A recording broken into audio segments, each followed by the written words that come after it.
Good evening, ladies and gentlemen. Welcome here as we begin the round of 12 for race number 29 of the Veterans of Foreign War Cup Series. We're here under the lights of the Las Vegas Motor Speedway. Last night, we saw a 150-lap race that went clean and green from start to finish. I'm Seth Cole alongside of Samuel Dyer. Sam, 10 extra laps here tonight for these drivers. Do we see a clean and green race, or do we see these drivers maybe force the issue a little more since it's the brand new start of a new round?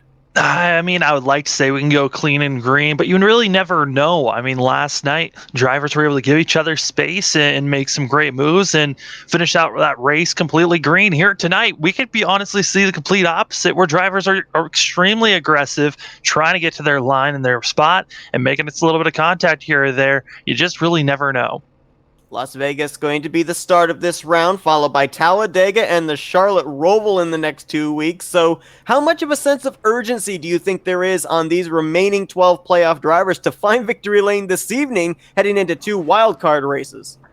I mean, we always know that the drivers are all hunting down for one driver, and that's Boyd Hogan. If Boyd allows you to get a win, that's great on you. Tonight's going to be a little bit different, though, because we have Dalton Collins back, who's a driver that Boyd Hogan himself has said, someone that can challenge him for a victory here. So the 27, not in the playoffs, not in the top 12 of points. So he's really someone that could be a spoiler tonight for a driver that's looking to lock themselves in.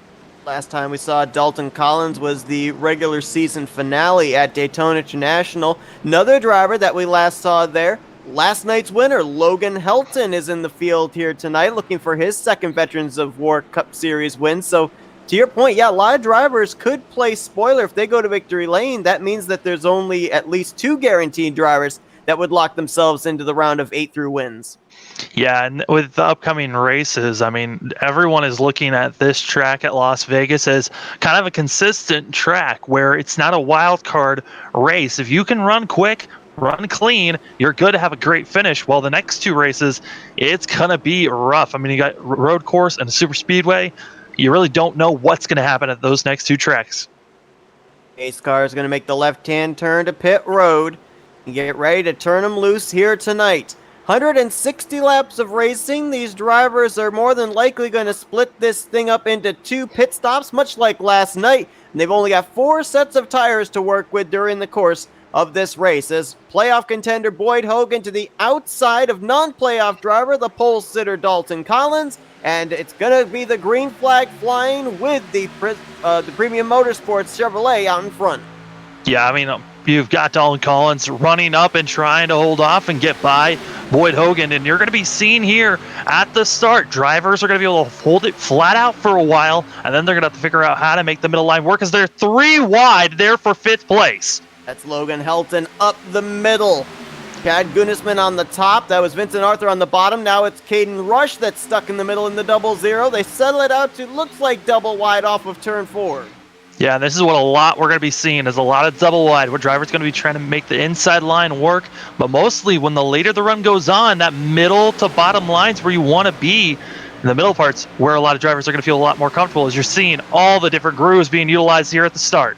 Logan Helton, got a little loose there on the inside line as he forces the issue 3 wide, puts Curtis Sawyer in the middle. Sawyer's going to be able to clear him, though. You've got all 3 of the Penske cars qualified really well here this evening. Second, third, and fourth. Zach York gets out of shape. And he saves it with a little help from the wall off of turn 4. Yeah, Zach York, I think, just bobbled in the center of 3 and 4 and then moved himself up. Will be dropping back as he's all the way back in the 16th position. But moving up front, I mean, the Penske guys feeling comfortable at the moment. You've got right now Boyd Hogan, Chad Gunisman, and Curtis Sawyer 2nd through 4th as they're trailing that 27. Double wide behind them, Vincent Arthur, who is really fast in practice, to the inside of Logan Helton. That's Spencer Tartan, the 10 back there. He got a little out of shape on the front straightaway. Yeah, Spencer Tart, someone who's trying to get aggressive, and got to be careful not to make too bold of a move as to the point, Boyd Hogan to the lead. Didn't take long for Boyd Hogan to put his number 2 out in front. You'll notice that all 3 of the Penske cars running the Abruzzi sponsorship, the 2 and the 12, have the black with the red accent, and then reverse colors for the 22. Very easy to tell those Penske cars apart from everybody else in the field this evening. Yeah, Jeff really showing where they're at right now on course and feeling pretty strong where they're running at the moment. As they continue to be running pretty close to one another, it's going to be interesting to see if any driver can really start pulling away, as Caden Rush got a little bit of a bump from James Love there. Remember, James Love got eliminated from the playoffs after Bristol last week, and not only are these drivers running close on the track, but because of the fact we're now into the start of a new round, the points have been reformatted for the 12 that moved on, and the points are really close from about 3rd on down through 12th. Chad Gunisman, 3rd in points, is only 9 points ahead of the cut line. Joseph Piscotto, who's right now 12th in the stands, is only 2 points behind the cut line. So only 11 points separating about 9 drivers so far here in this round. And so at this point in time, it kind of seems like for these drivers, you need to have a good run here at Las Vegas because you don't know what's going to happen at Talladega or at Charlotte Roval. Those are 2 tracks you really just can't plan for. Yeah, and a couple of these drivers really setting up for Talladega, I think, later on. I mean, drivers that didn't make today's race. I mean, Joseph Piscotto, I don't see that 9 machine out on track, so that's a lot of points that are going to be missing out for that driver. And other machines that are looking for better days today. I mean, Ty McWhorter right now running back in 20th position and has to come to the pits. Yeah, what just happened to him? Because I was just focused on him. He just all of a sudden ducked that Coca-Cola Camry onto pit lane, and this is way too early to be trying to make a pit stop. I mean, it's early to make a pit stop. Looks like there is a little bit of damage there on the right side of that 96 machine, so possibly could have smacked the wall about a lap or 2 ago. It was a quick stop, about 9 seconds. Not sure how much damage they could have really gotten repaired there, and he didn't even take the opportunity to stop for tires. I don't know, was that maybe a gas and go? Maybe thinking that during the course of this run, if we do manage to go green, some of these guys might be a little short of fuel as contact for 2nd place. I re-looked and it looked like McWhorter took a little bit of, I think he took 2 tires and packed it full of fuel. So that 96 machine trying something different from everyone else. And really, that's kind of what you have to do sometimes. I mean, McWhorter right now, points-wise, is right on the cusp of being knocked out. So he's got to try something really different here at the start of this 2nd round. If I remember last night, I believe Ty McWhorter was a spectator of the Rapid Fire Pizza National Series race, watching them go that 150 laps clean and green. So maybe, just maybe, right now, kind of doing what a lot of people will do at a long green flag race, and that's kind of calculate from the back to the front of the race. Yeah, and some of these drivers might be thinking, hey, I could turn this into a 2-stop race, which is really stretching it on the fuel end. And by pitting early like Ty did, I mean, it gives him an opportunity to try something different. But only car 1 lap down, so if a caution does come out, he'll be gifted the lucky dog.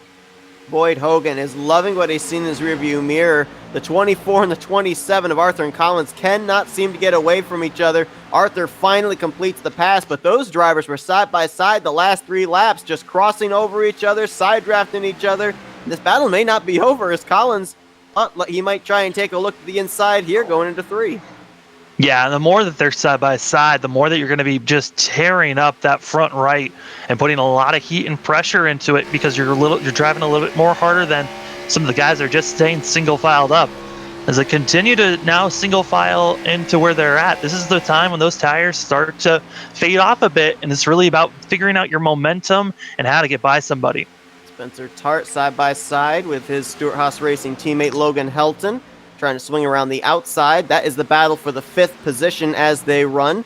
Curtis Sawyer right behind them, along with Chad Gunnisman. James Love there in the 88. We already mentioned, already eliminated from the playoffs, but still wants to finish out the season as best as he can. And you mentioned about his Hendrick Motorsports teammate Joseph Piscota not in the field here tonight. Well, Vincent Arthur, who we just saw take second place, he came in 2 points behind the cut line, along with Spencer Tart, and 1 point back was Oscar Jensen. Tart and Arthur running well right now, but on the flip side, Oscar Jensen back here kind of by his lonesome in the 17th position.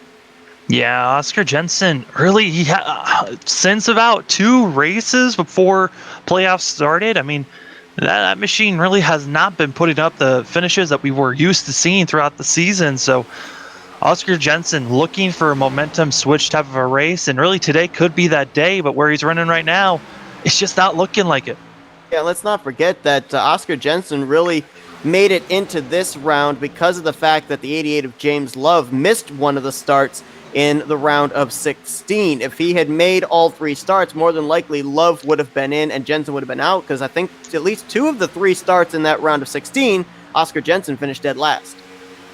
Yeah, Oscar Jensen he's looking for something new to shine around, and looking at cars that are back on track. Brendan Burcroft, someone that actually had to start from pit road in that 4 machine, currently 8 laps down.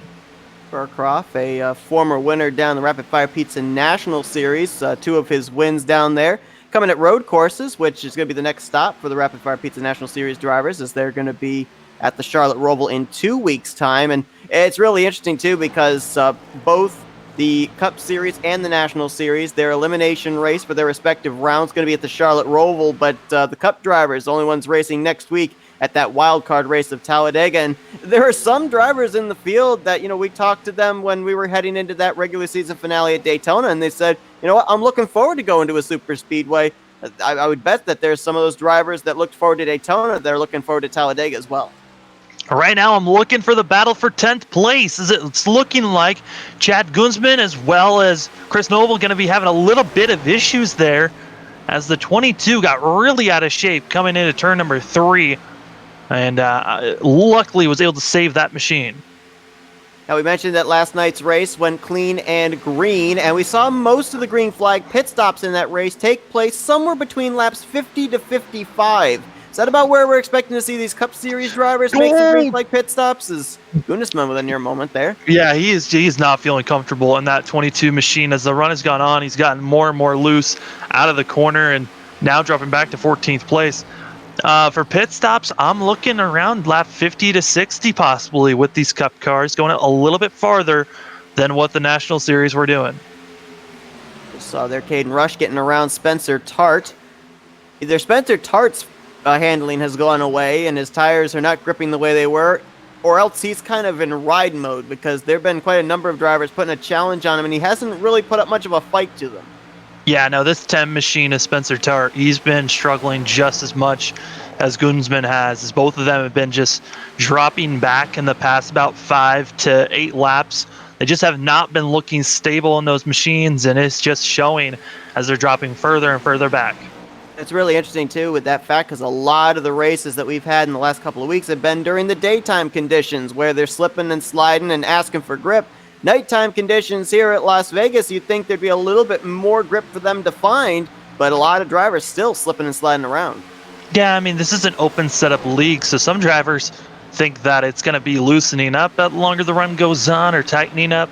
And sometimes the car just does not react the way that you want it to as a run goes on by, as still the chaos is around battling for 8th place. As this is our hornet's nest right now with 4 or 5 drivers, about to be 6 when Jensen gets involved here. As Tart is really loose, as in front of them, Sawyer got out of shape in the 12 and Yes, more. he did. Yeah, there were a couple of drivers in practice. Oh, yeah, James Love also. Tart gets hit. Ty Cole. And there's a huge wreck there. Oh, James Love is involved. Spencer Oh, Tart. Goon's been involved. Cy McWhirter was able to get by on the inside, so he'll be getting the lucky dog. Right there, that is at least 2 of our playoff contenders caught up in that wreck. And the biggest hit, I think, actually was that 10 car of Spencer Tart. I mean, a lot of this started off even before they got into contact, because James Love made a little bit of contact with Caden Rush that got him into the wall where he slowed down. Sawyer had to slow down for that, and then everyone was just trying to find room, and I just don't think that the spotters told Tart that that he had a car up top based off the way that his car just reacted. Yeah, when Tart got loose off the corner and lost his momentum, when Sawyer got loose and when Love got loose, the 12 and the 88, for the most part, they were the ones that lost a ton of momentum. Everybody else closing up on them, and we were 4 wide, almost 5 wide on the front straightaway with drivers trying to make moves, trying not to lose momentum.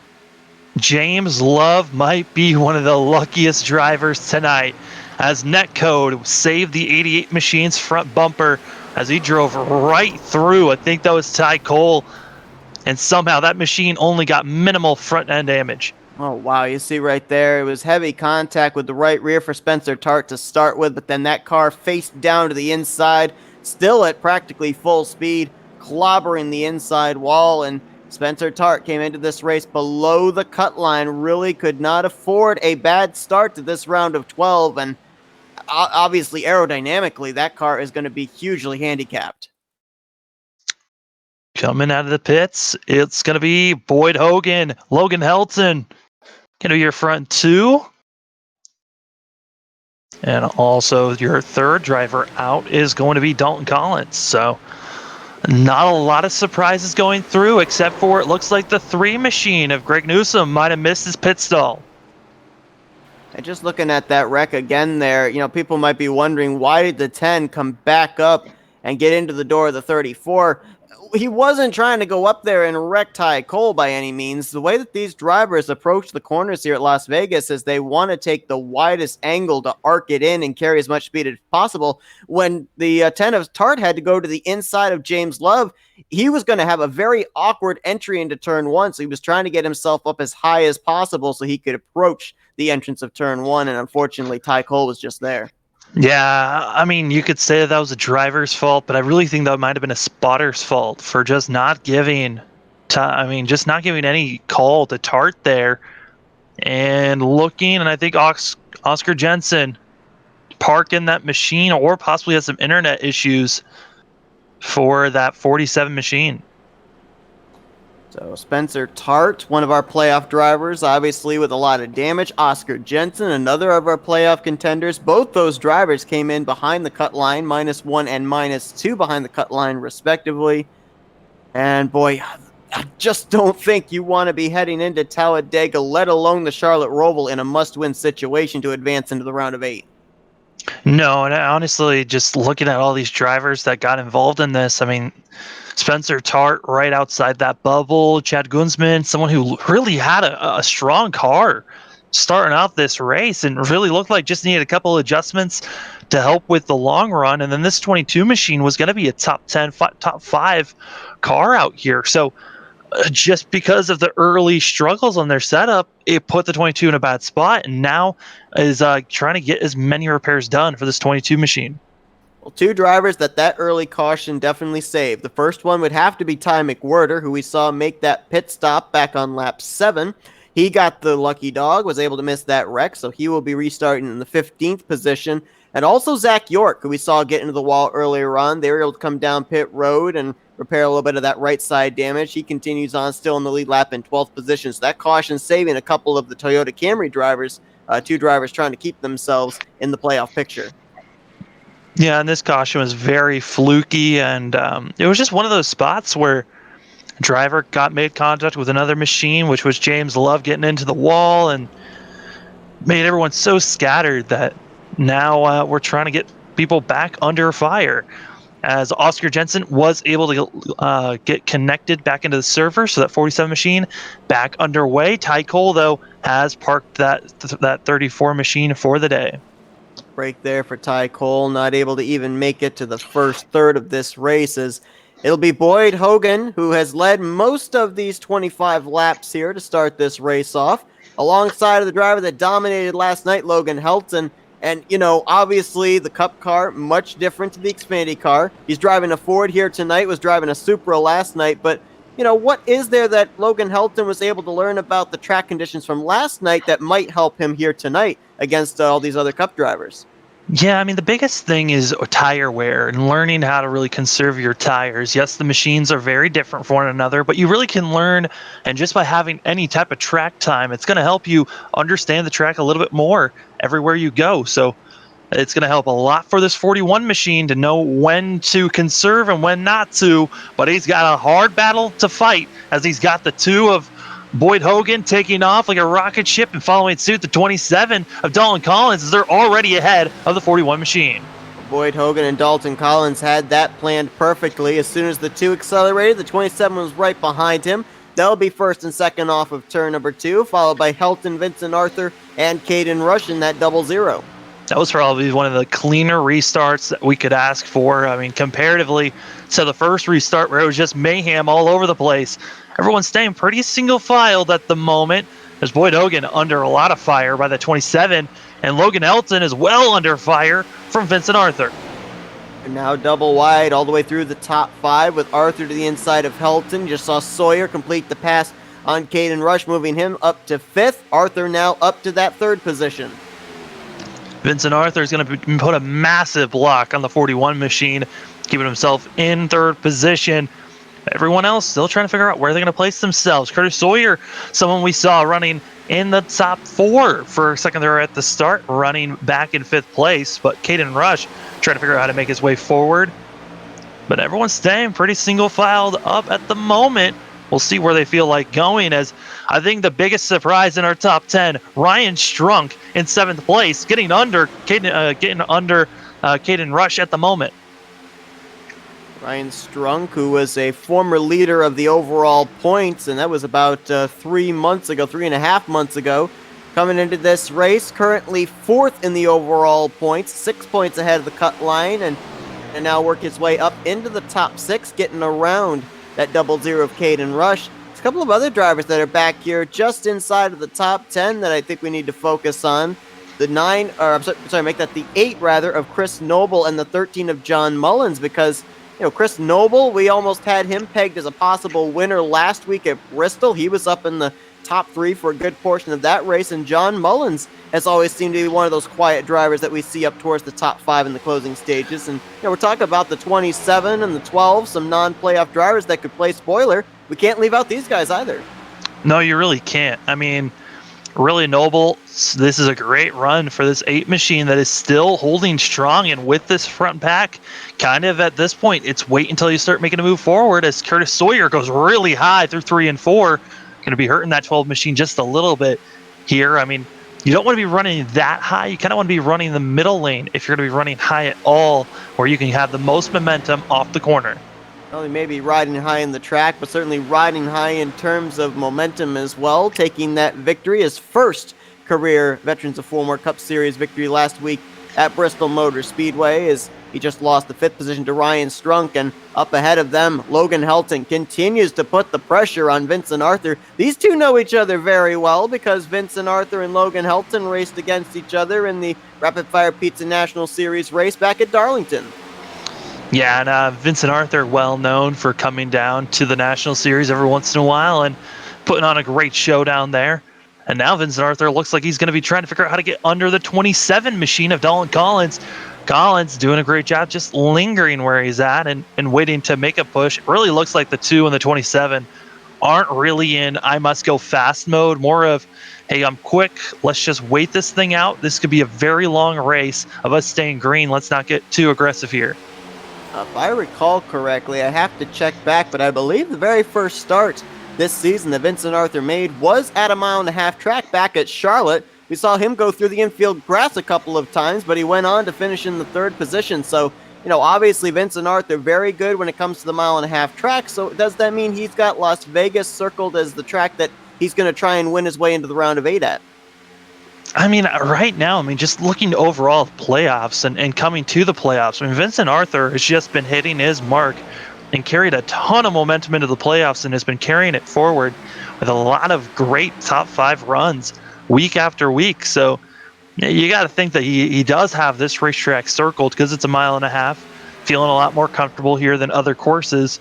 But just overall, this 24 machine, if Boyd Hogan wasn't winning most of these playoff races, I would say that Vincent Arthur is a driver to watch out for this championship when it comes to the end. Not sure what kind of an adjustment they made on that pit stop to Zach York in the 19, but he has been flying the last couple of laps, working his way from 11th now up to 7th place. And that last time by, he was the fastest car on the track. And up front, Logan Elton deciding to get under the 24 machine. So our top 4 are really running well. Drivers, though, in the back that were involved with our last accident, we documented that Ty Cole was parking it and done for the day. It looks like Spencer Tart as well, done in the 10 machine. Dropping back here to look at the 96 of Ty McWhirter, who got the lucky dog under that last caution. And we saw him come to pit road, take on 2 tires. Around lap 7, came back out. Yes, he fell a lap down, but since getting caught back up with the field and everything, that 96 still quite a ways back. It's 4 seconds before you get up to 15th place Chad Gudisman. It's hard to tell if that car is off the pace, if he's struggling, or if he's trying to maybe save a little bit here.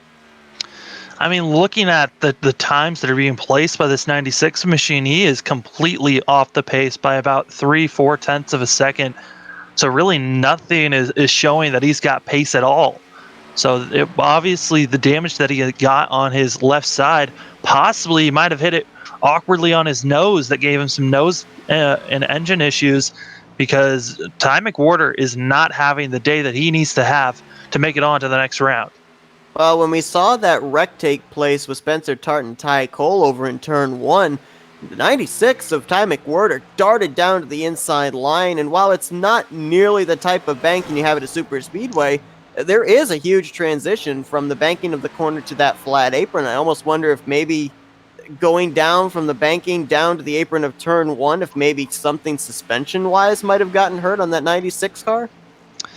There's a possibility of that, but I just don't think Ty McWhirter really had the speed coming into this race. That 96 machine, it looked like he possibly had some speed to work with, but he qualified back in 10th, and he was already about 3 tenths off of what our leaders were running and the rest of the field by 2 tenths, so it just didn't look good coming into this race for the 96. Boy, I tell you what doesn't look good, and that's this storm cloud out here from 3rd back through 6th. You had Logan Helton pushing Vincent Arthur into turn 3. Ryan Strunk nearly got loose underneath Curtis Sawyer out of turn 2. These guys are mixing it up pretty good, and now Zach York enters the fray. I talked about how last night we went all green and the potential of us doing the opposite here tonight. But the way these drivers are running and the way that we've been seeing a couple of them get squirrely the longer the run goes on, kind of make me a little bit nervous watching this hornet's nest that's building up from 3rd on back. It's interesting, too, because in that race last night, we saw drivers kind of split the 150 lapper into a thirds as Dalton Collins, something's wrong with the 27.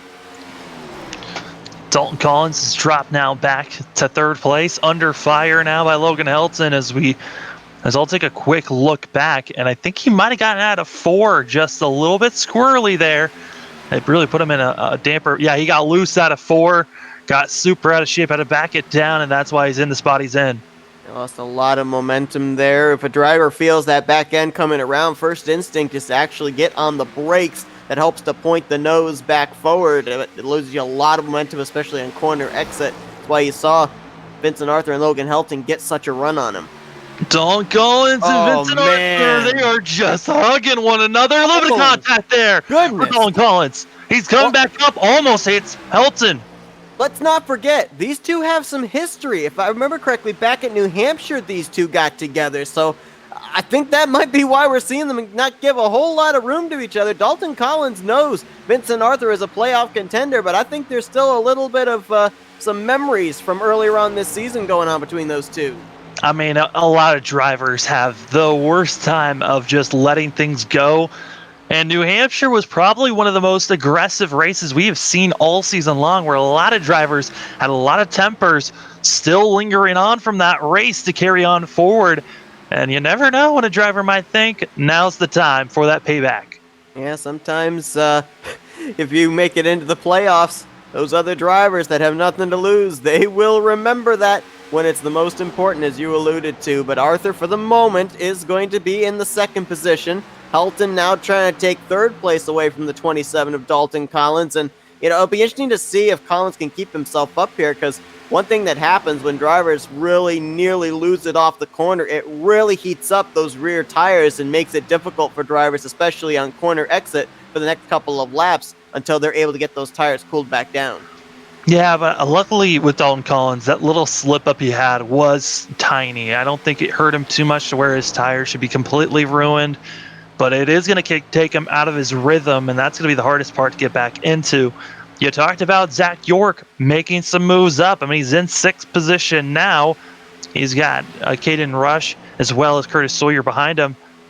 He's still trying to make it up here, and Ryan Strunk waiting to see what's going to happen in front of him as you got Logan Helton kind of bump drafting the 27 down the front stretch. Boy, that makes me nervous there, especially with the fact this is not a straightaway. This is a curved front stretch for these drivers, and so you have to be meticulous in lining up your front bumper to the rear bumper of the car in front of you. As looks like, wow, Logan Helton chopping the nose off of Ryan Strunk. Strunk crosses him over. And almost a little bit more contact entering the corner, almost exactly like what we saw Tart and Cole have. We're bringing out our first caution. I mean, a lot of these drivers trying to figure out how to enter these corners properly, and also off of exit. It's so difficult because your car wants to push out into the wall. It's more of finding the right time to get back onto the throttle. Saw Zach York back there in the 19. He's now faded to the 8th position as Helton almost got the wall off of 2. We'll continue to watch this battle for the 4th position. But, his other two teammates not running quite as well. Taylor Butcher Benjamin, the regular season champion, he is right now in 12th. And Chris Hansen's back in 13th. Hansen was the cutoff line driver coming into tonight's race, so a lot of pressure on him. And maybe not exactly the run he needs to have to give himself a cushion going into Dega. No, I mean, he's really looking for a better race here for Hansen, a top 10. The top 5 would be massive for that 20 machine. As we continue this battle for 4th place is looking scary to watch. And then also you go back for the battle for 7th place. I mean, that is just 2 different battles, 3 cars each, and they are all on top of one another. It just takes one mistake, and if you look at the drivers up in these 2 groups of 3, you've got the 00, the 77, the 19, all playoff contenders. Do not want to end this race on the end of a tow hook, and my goodness, a lot of drivers now really getting loose, trying to counter steer the car up to the wall to get the better straightaway speed, but really fishtailing it in the process. Yeah, and that's just losing time for you overall. You're not able to gain really any time on the driver in front of you because your car's going to be kind of stalling out because of the fishtailing move that you go through. So these drivers have to figure out how to be as smooth as possible as well as continuing to be quick. And Caden Rush, someone I wasn't sure about in that 00. Looks like that machine really comes to its own the longer the run goes on, because it was really looking on the short run. Zach York was the better of the 2 machines that were running up here. And right now, Caden Rush doing a good job running 5th after getting by Ryan Strunk. Boy, Caden Rush would certainly benefit from a good run tonight, surviving Talladega, because his 2 wins this season came at road courses, Sonoma and Watkins Glen, of course, with the Charlotte Roval as the elimination race here for this round of 12. That's got to have him having a little bit of confidence of probably advancing into the round of 8. Now, Boyd Hogan still leading the way tonight, and that 2 machine just continues to look dominant every single week we go to. But I gotta give credit to Vincent Arthur. I mean, kept it to about 4/10 for about 20 laps there, and now is starting to lose a little bit of time on the 2 machine, but still within a second. And I don't want to jinx it because we've been able to run a good portion now under green flag conditions after working our first caution back around lap 25. But, if this thing continues to go green, what we saw last night was Logan Helton was out in front. He had a strategy of when he was going to come to pit road. Everybody else behind him was forced to do something a little bit different. With Boyd Hogan out in front, kind of seems like the same scenario. Everybody else is going to have to vary their strategy to see if they can gain some kind of an advantage on the 2.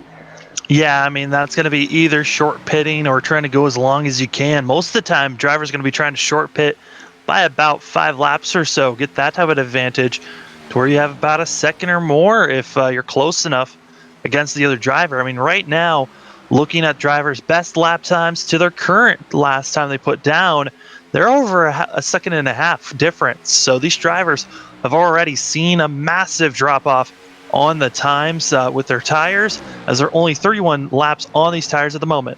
What's really interesting too about that is doesn't look like quite as much fall off in terms of speed for the Cup cars as there was last night for the National Series cars.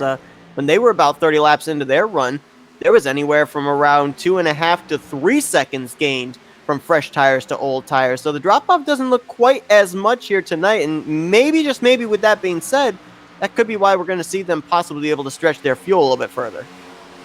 Yeah, I mean, these drivers came in about 32 laps ago, so they're going to be thinking about pitting here possibly in the next 30 laps. So, oh, we almost had a caution.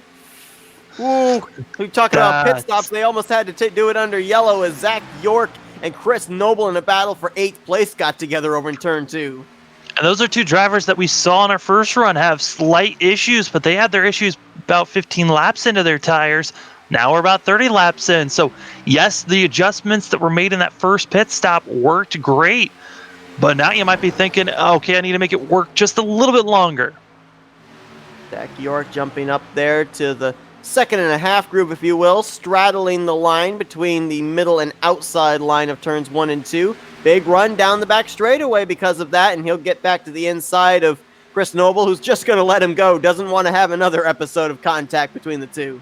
And then you move up from them up to this 4th place battle where you've got Caden Rush, Logan Helton, and then in 3rd place you got Dalton Collins, still looming just about less than 3/10 away from these 2 that are side by side. That's the 41 and the 00. 2 drivers that have victories this season in their respective series at road courses, now battling for a spot inside of the top 5.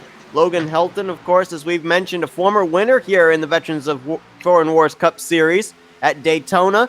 And Caden Rush trying to move him out of the way, and saw him kind of use the bumper there, almost using the door on the front straightaway. That's another thing that we're seeing here tonight as opposed to last night's race. A lot more running each other out of room, a lot more contact going on here in this Cup field. Yeah, drivers feeling like they need to pinch you and keep you off the track. If you're willing to go on the apron, you got to understand that, yes, the driver above you should, respectfully give you space, but it's not their job to give you space. It's your job as a driver that goes onto the apron to figure out how to find room back onto the track. It's like Brendan Burcroft came back on the track for a couple of laps to pick up some spots, then brought his car back behind the wall, so he will finish 19th here this evening. Ty Cole in 20th and Spencer Tart officially in 21st. So Spencer Tart going to have some work to do when we get to Talladega and Charlotte in the next 2 weeks. As we drop back, and we've got a nice little battle going on here. This is for the 9th position between a couple of teammates, Greg Newsom and Chris Noble. Actually, I think Noble has faded back from that battle, so it will be Newsom holding that spot. And a good run here tonight for the 3. We haven't really mentioned him here this evening, but the RCR driver slowly keeping himself up there inside of the top 10. Yeah, Greg Newsom missed pit road his first time coming in during caution and was able to come back in, get the fuel, get the tires. It's a 1-lap advantage over everyone else and has been doing a great job moving himself up to 9th position. And when he came in, I believe he came in at around 14th place. So Great day so far for the 3.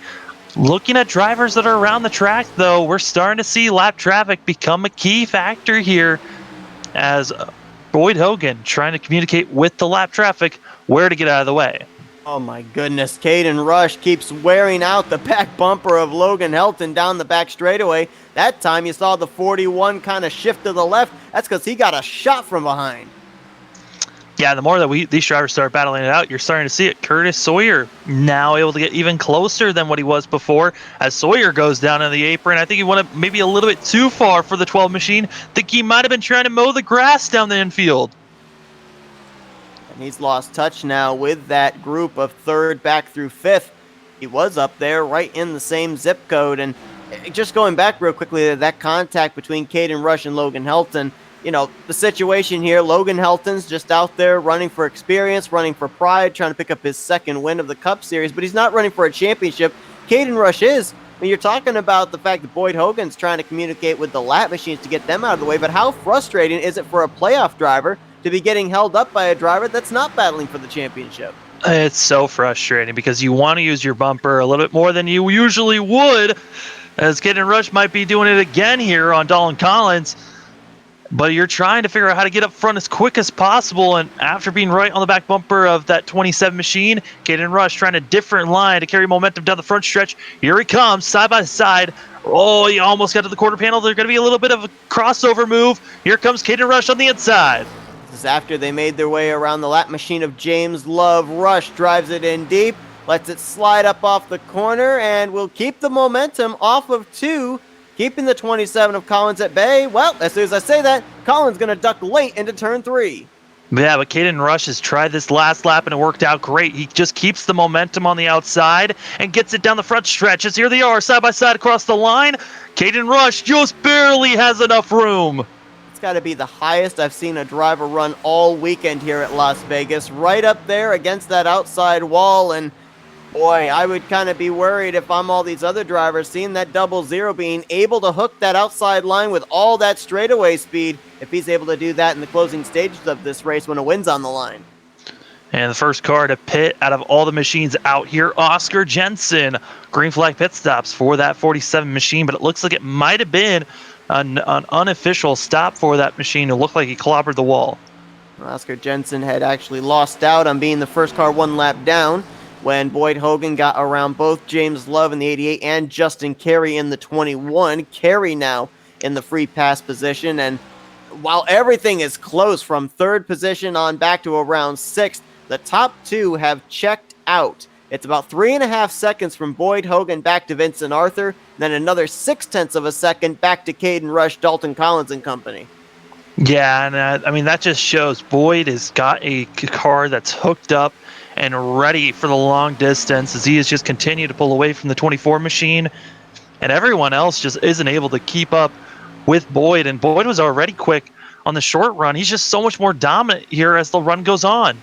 Justin Carey, the lap machine, into the wall there off of turn 2. As this battle for 3rd place continues, it's Caden Rush now being hunted by Dalton Collins, and nice recovery for Curtis Sawyer. We saw him nearly go down to the infield grass off of 4 a few laps ago. He's since then gotten around Logan Helton up to 5th and actually closing up here on 3rd and 4th place. Yeah, Sawyer closing up on these drivers. Behind Sawyer is actually going to be Oscar Jensen. You're going to have to see, as Oscar Jensen drives by these drivers, this is the power of fresh tires and how much more you could gain on anyone else around you. This 47 machine making the inside, outside lane work. He's just so much faster because he can carry so much more speed. He's going about anywhere 5 to 7 miles per hour faster than these drivers that are around him, and that speed translates into time, which is why it's going to be interesting to see when some of these drivers from 2nd place on back elect to come to pit road to see if they could take advantage of fresh tires to cut into this lead that Boyd Hogan's been able to build. Yeah, really looking at the times being placed, they haven't really changed much since the last time we talked about it, which was 15 laps ago. Still a little bit over 1.5 seconds, sometimes even about 1.8 seconds is the difference on lap times from their best lap time to the last one they just put down. These drivers are nearing 50 laps on this run, so in about 8 to 10 laps, we're going to see these drivers more than likely have to make their way onto pit road. Now, the banking transition to the apron, not nearly as significant as it is at other tracks, but just how difficult is it getting onto pit road here? I mean, with older tires, it's difficult. Your tires are going to be worn. Your car doesn't want to really slow down as much as it would like to when you've got fresher tires. So you really got to think early, letting people know when you're about to come in, because you might have to slow down in the middle of 3 and 4 when other drivers are trying to get around you. These drivers, of course, also have to make sure they get it down to pit road speed. We saw a couple of our National Series drivers last night get busted for speeding on pit road, and as we mentioned, with it being an all green flag race, there was no caution for them to be able to get a lucky dog or a wave around to save them. So these Cup drivers have to be aware of that here tonight as well. Fastest car on track, Curtis Sawyer in the 12 machine, and second fastest is Boyd Hogan. As you can tell, Penske team, they've got the setup that is ready for the long run, as they are both screaming quick, about 2 to 3 tenths faster than the rest of the field.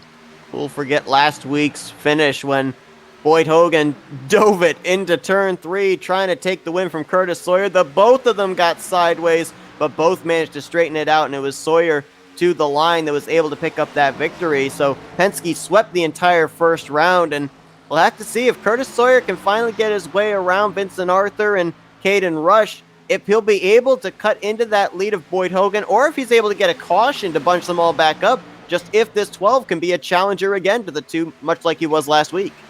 Yeah, I mean, looking at just the pattern that I've been seeing from the 12 and the 2, they've got both very quick, running very similar lap times here on the long run.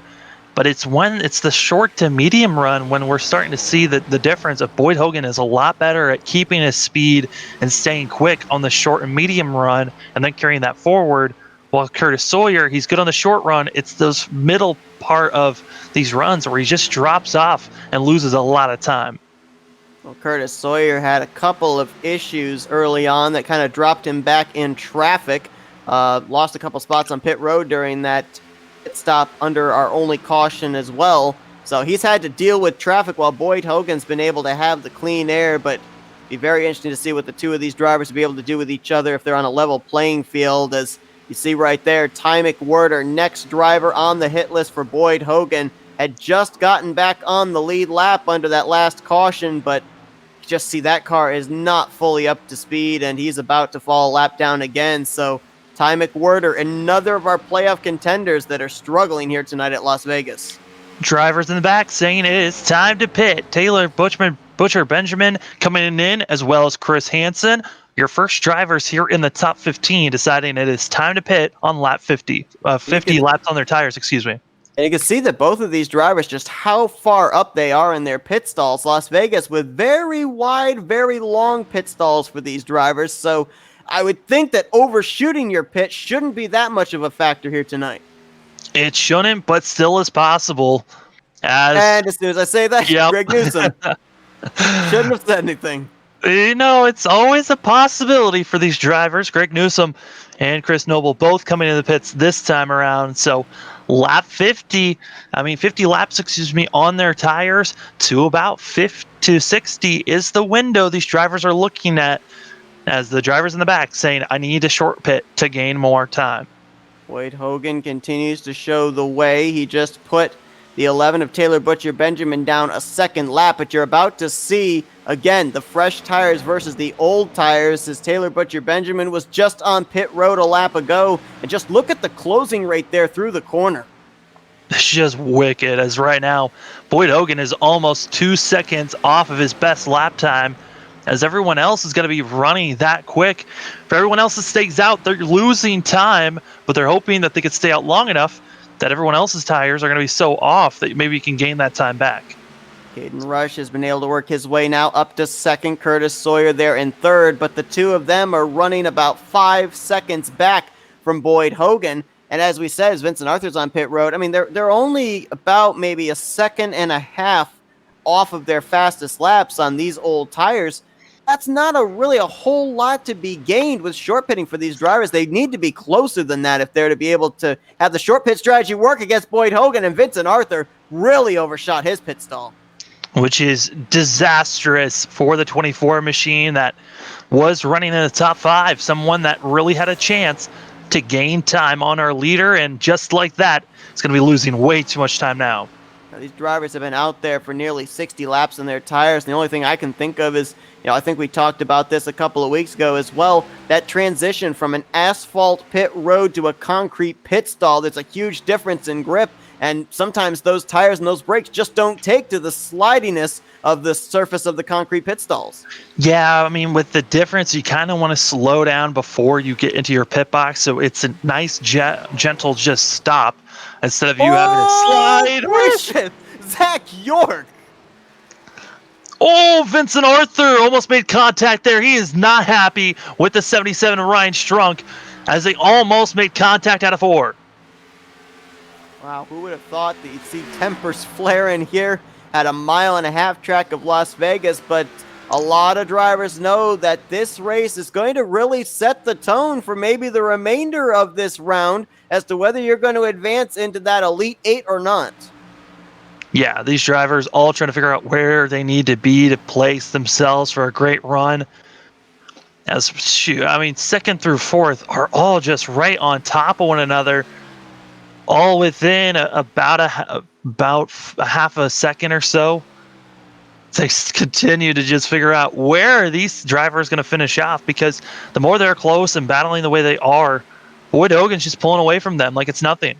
Absolutely. With the battling that's going on here from second place on back, rather than working together to run down the two, what it's actually doing is pulling them back to each other and allowing that 2-car out in clean air to be able to continue to open up the distances. Right now, with all the drivers that have come to pit road or those that have been put a lap down, we've only got 8 drivers currently on the lead lap, back to 8th place running Chad Gunisman, and now John Mullins will be going a lap down as he's brought the number 13 Germain Racing entry to pit road.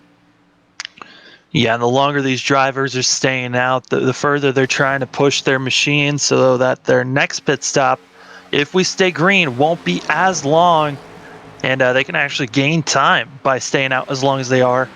Everyone else, though, they're pitting now, trying to see how much time they can gain before they lose it all the fresher tires the future driver's going to have. Ty McWhirter in this 96. A long ways to go in this race, and right now, if you're Ty McWhirter, is James Love now on pit road. Here comes the race leader, Boyd Hogan. If you're McWhirter with your car so off the pace, what he's doing now is he's trying to find other drivers that have been struggling and take advantage, trying to gain every point possible so that way he can have, if not a big cushion, at least somewhat of a cushion between himself and that cut line going into Dega. Yeah, and he's doing a decent job of just staying out here and running 15th. He's already made his pit stop, so hoping that he can gain more time. The only issue that these drivers are going to have that have been staying, that have already pitted, is if a late caution comes out, as Dalton Collins, as well as Dalton Collins is going to be staying out, with Curtis Sawyer, Rush, all coming in this time. Had a near moment there where I had forgotten the fact that when cars are on pit road, they can actually clip through each other. I thought we were going to have James Love getting into, I believe it was the Taylor Butcher Besham. No, it was Boyd Hogan. I thought that the two of them were going to make contact there for a brief moment, as here comes Collins to pit road. So this should be pretty much most of our top 15 completing this round of green flag pit stops now. Yeah, pit road is a very tricky spot where sometimes when you come in, you actually could make contact with one another. So when you're entering your pit box, we're going to have issues. Speaking of issues, looks like Gunsman came in with a very odd angle for that 22 machine. He's actually stuck on pit road trying to figure out how to get his car up and going. They finally do service it, but yeah, he was in a very awkward angle. And now Boyd Hogan's going to come around and take the race lead back from Dalton Collins. Out a second back is where you find Vincent Arthur. The problem for Vincent Arthur, though, the time that he just gained right now with his fresher tires to Boyd Hogan's older tires, now Hogan has the advantage by 6 laps on his Goodyears, and we're starting to see the gap open up yet again. Is a 2-tire difference good enough for Curtis Sawyer to come and try to run down his teammate of Boyd Hogan? That is going to be the real question. The issue, the gap is 8.5 seconds between the 12 and the 2. Now, the good news for Curtis Sawyer, he's not having really to deal with traffic like he was before. He does have Caden Rush breathing down his neck for that third position, but we'll have to see what the lap times are going to be between the 2 and the 12. You mentioned about 8.5 seconds between those two drivers. Sawyer was slowly chipping into Boyd Hogan's race lead near the end of that run just before the pit stops began. We'll see the longer the run goes on if this 12 car gets faster.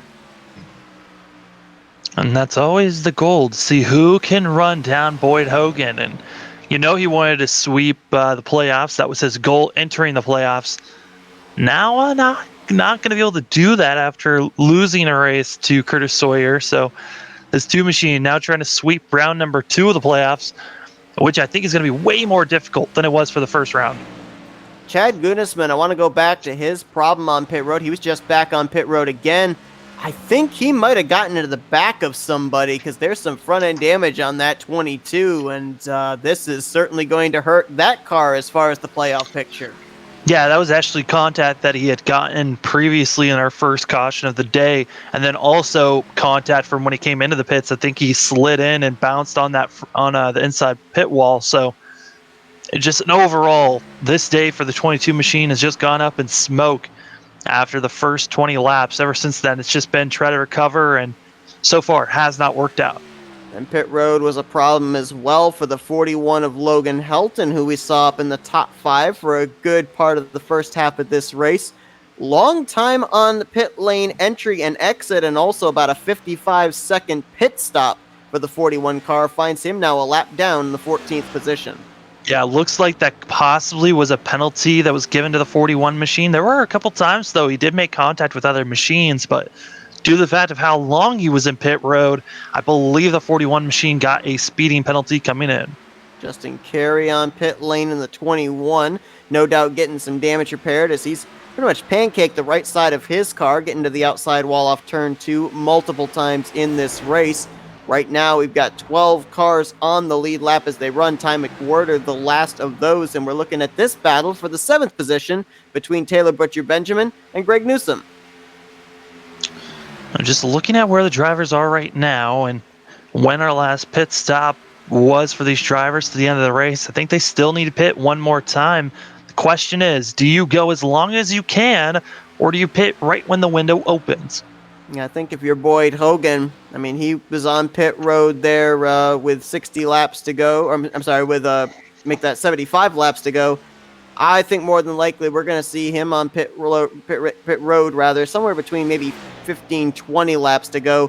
Much like I said with last night with Logan Helton, I'm sure that Boyd Hogan's got a number in his head, and regardless of what the other drivers do behind him, he's had this race so much in control, he's not going to deviate from that plan at all. And just looking at where drivers are from when they pitted, really the lap times haven't really shifted that much between all the drivers. Vincent Arthur still but almost 7 seconds back. And Curtis Sawyer has been staying around 8.5 seconds difference between himself and the leader Boyd Hogan. So these drivers really not too worried about where their positioning is, as a little bit of side-by-side action has been going on for 9th place, where we've been seeing the 13 and the 8 machine. They've been dueling it back and forth since about lap 40, and they continue on as we're inching closer and closer to lap 96, excuse me. And these drivers here battling just inside of the top 10 and just barely on the lead lap as well. Ryan Strunk in the 11th position is now the last car on the lead lap, as Ty McWhirter was just bypassed moments ago by race leader Boyd Hogan. So the big question here is, was our caution back on lap 25 the only one we're going to be seeing here tonight? Will we run 310 laps in the past 2 nights with only 1 yellow flag waving, or will a late race caution shake things up? As Boyd Hogan shows the way and we close in on 60 laps to go, we're going to step aside for a commercial break here. You won't miss a thing as we're going to go FRN side by side.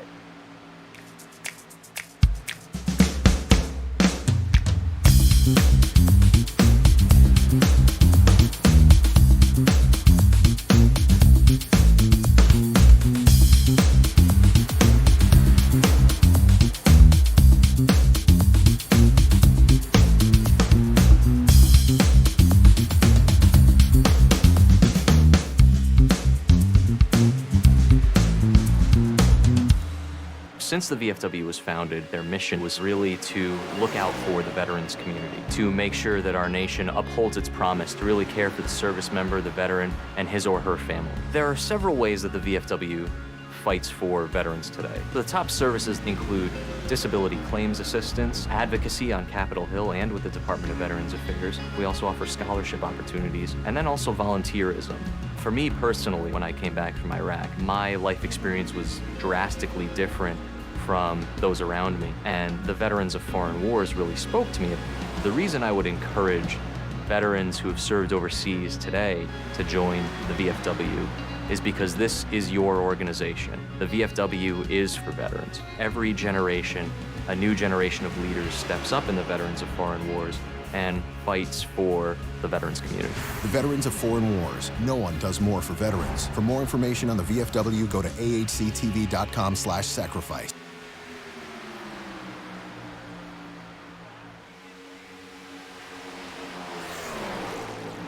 Most everyone involved in sim racing always wants that edge or even make the experience a little bit better, or in this case, a little bit more in-depth. Enter iRacing iFlag. iFlag is a simulation signal box with software designed by Peter Vostro. When you are behind the wheel in iRacing, your eyes are looking down the track or maybe even in the rear or side view mirrors. You may not notice or even hear when the caution comes out, when your car is damaged, or if you get black flagged, or even notice the car beside you. Yes, iFlag will point out the signs and tell you where that car is. It just makes iRacing more real and can help you become a better driver. We also offer iRacing iFlag Digital Pit Box.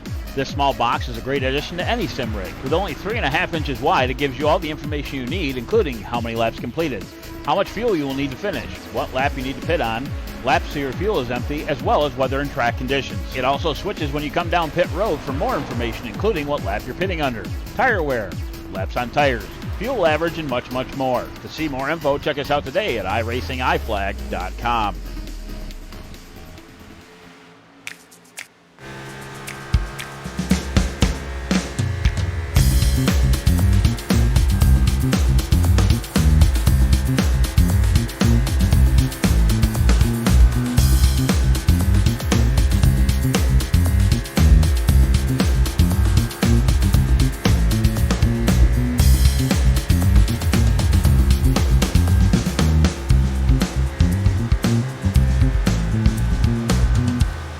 Since the VFW was founded, their mission was really to look out for the veterans community, to make sure that our nation upholds its promise to really care for the service member, the veteran, and his or her family. There are several ways that the VFW fights for veterans today. The top services include disability claims assistance, advocacy on Capitol Hill and with the Department of Veterans Affairs. We also offer scholarship opportunities, and then also volunteerism. For me personally, when I came back from Iraq, my life experience was drastically different from those around me, and the veterans of foreign war. You've been seeing the side-by-side action here tonight at Las Vegas Motor Speedway. It's playoff race number 4, race 1 of the round of 12 for the Veterans of Foreign Wars Cup Series, as battle continues here for third place between Vincent Arthur, Dalton Collins, and Curtis Sawyer, but Boyd Hogan continues to set sail. But we saw there as we were on board with him during the side-by-side, he's about to catch a big group of drivers that are all battling for positions on track. Yeah, that is something that Boyd Hogan is going to have to deal with as he inches closer and closer.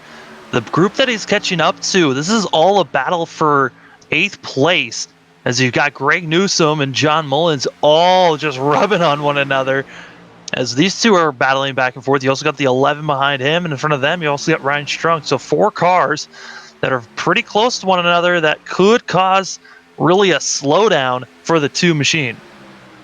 Right now, Curtis Sawyer's got the best seat in the house, continuing to watch this battle for the 3rd position. And we saw early on in this race, Vincent Arthur, Dalton Collins running each other out of room. They have continued to race side by side here for the last 5 laps or so.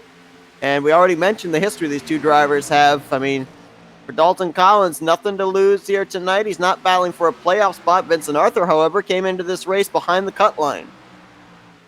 Yeah, and really is trying to just put on a good show, get up front, run well. But man, it's one of those things where you've got playoff drivers, non-playoff drivers, and everyone hunting for that win. But at the moment, with Caden Rush now being this driver in second place and no longer Curtis Sawyer, things really have shaken up because Caden Rush, the longer the run goes on, isn't running as fast as Hogan, and it kind of makes me a little nervous that this race might be already done if this thing stays green. Could very well, as we're closing on 50 laps to go. No doubt about it, Las Vegas here tonight, even though we have worked only one caution during the course of this race, has certainly played its part into causing some headaches for some of our playoff contenders. We saw Spencer Tart get involved in the wreck over in turn 1 that brought out the yellow flag back on lap 25. Chad Gunisman has had some pit road issues. Ty McWhirter has been off the pace for most of this, and we just had another driver during the side-by-side call tonight as well, Sam. Yeah, that's Oscar Jensen that actually disconnected, had issues coming out of 4 back on lap 100, and accidentally dumped it into the inside pit wall, and that's what ruined the night for the 47 that was already having a pretty rough night. And this isn't even accounting for the drivers that didn't show up today. I mean, Joseph Piscota, who was looking very good and kind of was running similar times as Vincent Arthur throughout these playoffs, that 9 machine did not make today's race, so he'll be circling that Talladega race as a must-win in a way. Yeah, Piscota had some really good runs in the last couple of races. Bristol, not so kind, but he had a third-place run at Richmond and a second-place run at Darlington the 2 races before. Boyd Hogan had a little bit of a woe-up moment as the 11 machine kind of blocked him in a way, just trying to shut off and be a pick for the 13 as these drivers are running hard. And Boyd Hogan, he's trying to get through probably the most chaotic section of lap traffic and doing a pretty good job at it. Already got around Mullins. Just made the pass on Taylor Butcher Benjamin. So now lapping drivers inside of the top 10 as 8th place Greg Newsom will be next on his hit list. And just looking right now in terms of what the playoffs would look like heading into Talladega next week, I do believe that with Oscar Jensen, Spencer Tart out of the race, they're still below the cut line. Joseph Piscota down there as well. But with Vincent Arthur running up in 4th, that kind of shakes it up a little bit. I think he'd be above the cut line. And right now, the drivers that are running in 11th and 13th, Ty McWhirter and Chris Hansen, I think right now it's a battle between the two of them as to who is going to be that 4th driver below the cut line when we get to Dega next week. That is provided everyone finishes where they're currently running. Yeah, Ty McWhirter is someone that we've been seeing run in the top 10, top 5 most weeks, and it's kind of been weird seeing the struggles this 96 team has had during the playoffs. It really hasn't been a confident setting for this 96 machine that we kind of had as a driver that should make it into our top 8 and honestly a dark horse into the top 4 possibly. Right now, I believe he would be 3 points ahead of Chris Hansen for the 8th and final spot going into Talladega. So Hansen would be going into that race below the cut line along with Jensen Tart and Piscota.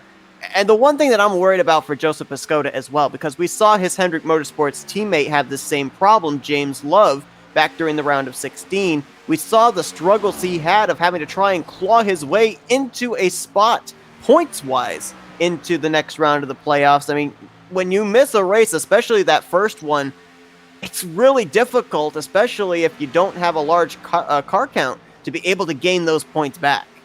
Yeah, with not a large car count, it really slims down your chances of gaining any time on someone else or hoping that they'll have a bad day.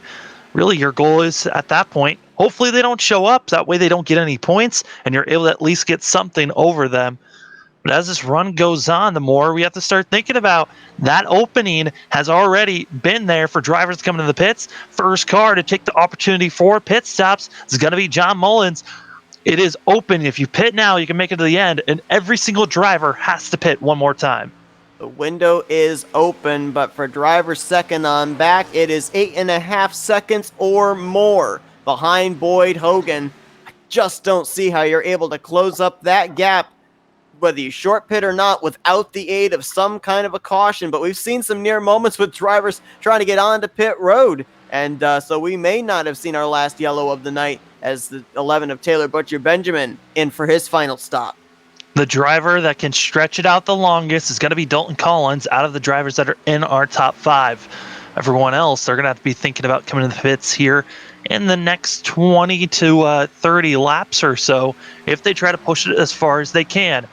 But right now, you got to think that our top drivers are all thinking we cannot pit until the last moment. Yes, we could possibly gain time, but the potential of a late caution is always looming over their head. And if there's a late caution and you're stuck a lap down, you'll have to take a wave around, or that one driver that becomes the lucky dog. It's just going to be so much work to get back up to where Boyd Hogan is if Boyd Hogan stays out until that caution comes out. Well, I was going to mention Greg Newsom, Ty McWhirter, Chris Noble, Chris Hansen. These are drivers I think would have had to stay out as long as possible, because you come to pit road, you're already a lap down. You're going to lose a second lap, which is more than likely going to take you out of the running for this win. Greg Newsom, however, bringing that 3-car to pit road. Yeah, Greg Newsom coming in feeling like he has to make this pit stop and try to gain as many positions as possible, but still rough for the 3 machine as he's already a lap down, and really looking where drivers are at. I think the most cars we could possibly see go a lap down at the pace that Boyd Hogan's going is probably going to leave us with about 5 cars left on the lead lap. The potential of 6 if somehow Zach York doesn't go down a lap down. Yeah, this is 7th place Ryan Strunk that we're looking at, and that is race leader Boyd Hogan right behind him. So Ryan Strunk, minus about a car length and a half, is a full lap down, and maybe a lap down by the time they get down here to turn number 1. He will, as Hogan very quickly makes the pass. And let's not forget, Boyd Hogan and Ryan Strunk, they are on the same lap number on their Goodyears. It's just that 2-car has been so much faster on the long run.